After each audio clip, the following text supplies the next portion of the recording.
Buenas, buscando recientemente en la prensa encontré esta noticia titulada Una nueva profetisa, sus viajes interplanetarios, dice que ha vivido 800.000 años.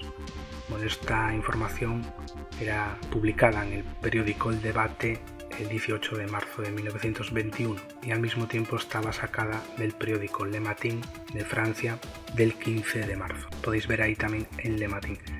Y básicamente lo que nos contaban era un poco parecido a lo que ya he contado sobre Hugh Maxwell Robinson, Helen Smith y Emanuel Swedenborg. Esta persona, la señorita Margarita Wolf, como la llamaban en la prensa española, que realmente se llamaba Mille Marguerite Wolf, a quien los parisienses podían oír en sus conferencias en la Sociedad de Geografía, era pródiga en originales revelaciones acerca del porvenir como resultado de sus visiones. Ni estas ni las profecías no distinguen a Margarita Wolf de tantos otros gurús más o menos acreditados, nos decía el periódico El Debate. Hemos llegado a una época en que ¿acaso la distinguida profetisa no logrará efectos sensacionales con promesas como la que nos hacía ayer mismo? El 25 de diciembre, decía Margarita, de ese año nacería el Mesías por segunda vez, de una familia judía en Montmorency. A los 8 años se haría famoso y a los 20, poseedor de todas las lenguas humanas, se establecería en París como inventor de aparatos para espiritualizar los elementos.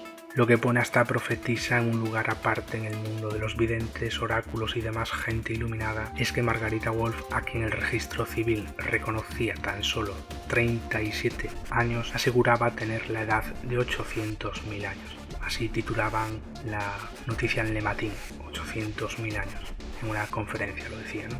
Hija de una familia burguesa en su vida real y dedicada desde hacía 2 años a iluminar al mundo, vivía modestamente prisionera de las contingencias de este diminuto globo terráqueo. Antes de esta vida oscura había vivido, Margarita Wolf decía, la existencia sublime de los grandes planetas, y entre estos, según ella, había morado en varios que desconocían en absoluto nuestra atrasada astronomía. Aunque bueno, dudo yo que Marte no se conociera en esa época cuando se hablaba en los periódicos un montón de veces, ¿no? De hecho, yo he recogido un montón de noticias, por lo tanto no me extraña que diga eso. Estuvo en Marte, decía, belicoso y franco, que franco no es solo el dictador, sino que también significa sincero y leal en su trato, quién lo diría, ¿no? Y también decía haber estado en Venus, que decía que era un mundo republicano y resueltamente laico. Al nombrar a los misteriosos planetas desconocidos de los astrónomos terrestres, decía la señorita Wolf, doy a esos astros los nombres con que los bautizó Dios según sus vibraciones individuales. En uno de esos astros, cuando lo habitaba Margarita Wolf, según decía, imperaba el bolchevismo. Curioso, ¿no? Las propiedades del Estado, nos informaba la vidente, eran teatro de abominables refinamientos de crueldad. Los altos funcionarios sometían a suplicios indescriptibles a los demás ciudadanos.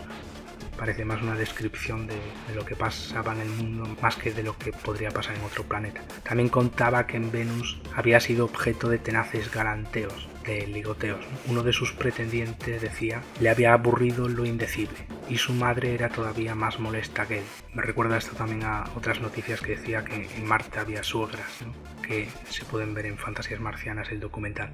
Por esta razón, decía, había emigrado pronto de aquel planeta, en el cual decía también que los pasteles eran muy malos. Según parecía, la Iglesia Católica había dirigido a la señorita Wolf algunas amonestaciones que no habían sido de su agrado. Y decía la noticia que acaso este sería la causa del fin que pronosticaba al Mesías de Montmorency, la heroína de los viajes astrales, que decía que a los 33 años le mataría un católico de una pedrada en la frente. Y bueno, esto es básicamente lo que nos contaban los periódicos. Es curioso, ¿no?, que dijera, bueno, pues cosas que ya han dicho otras personas antes, incluso gente posterior, siguieron prediciendo la venida de Jesús y tal, y nunca llegó, ¿no? Tiene cosas en comunes, ¿no?, con otras, incluso líderes sectarios actuales. Y bueno, eso es todo, hasta otra, chao.